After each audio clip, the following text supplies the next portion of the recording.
নেপাল থেকে শিক্ষা নিন, ৫০,০০০ নিয়োগ দিন। এই স্লোগানে আজ কলকাতার রাজপথ মুখরিত হলো।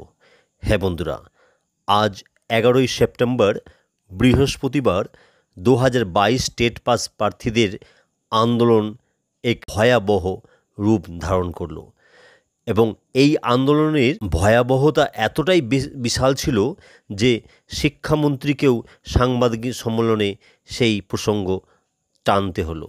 হ্যাঁ বন্ধুরা, আজকের এই ২০২২-এর টেট পাস প্রার্থীদের নিয়োগের দাবিতে আন্দোলনের কথা স্বীকার করে মাননীয় শিক্ষামন্ত্রী ব্রাত্য বসু বলেছেন যে ২০২২ টেট পাস প্রার্থীদের নিয়োগের জন্য খুব শীঘ্রই ইন্টারভিউয়ের নোটিফিকেশন আসতে চলেছে।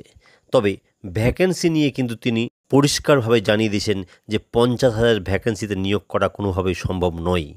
তিনি যা বলেছেন সেটা হলো যে ভ্যাকেন্সি কত আছে সেটা তিনিও জানেন না, কারণ বিভিন্ন ডিপিএসসি থেকে ভ্যাকেন্সিগুলো জমা পড়লেই তারপরেই জানা যাবে যে ভ্যাকেন্সির আসল ফিগার কত, সেটা ৫০,০০০ না তার কম। তবে শিক্ষামন্ত্রী ব্রাত্য বসুর কথাতে আজকে এইটুকু নির্দ্বিধায় বলা যায় যে ২০২২-এর টেট পাস প্রার্থীরা আজকে যেভাবে আন্দোলন করেছে তার তথা গোটা সরকারের যে নজর কেড়েছে তা আর বলার অপেক্ষা রাখে না, এবং এই আন্দোলনের প্রভাব যে আগামী দিনে খুব তাড়াতাড়ি ইন্টারভিউয়ের নোটিফিকেশান নিয়ে আসতে পারে সেটাও বোঝাই যাচ্ছে। তো দেখা যাক কবে আসে সেই নোটিফিকেশান। আমরা তাকিয়ে রয়েছি, যে কোনো খবর পেলে আপনারা পেয়ে যাবেন। ততক্ষণের জন্য সকলে ভালো থাকুন ও সুস্থ থাকুন। ধন্যবাদ।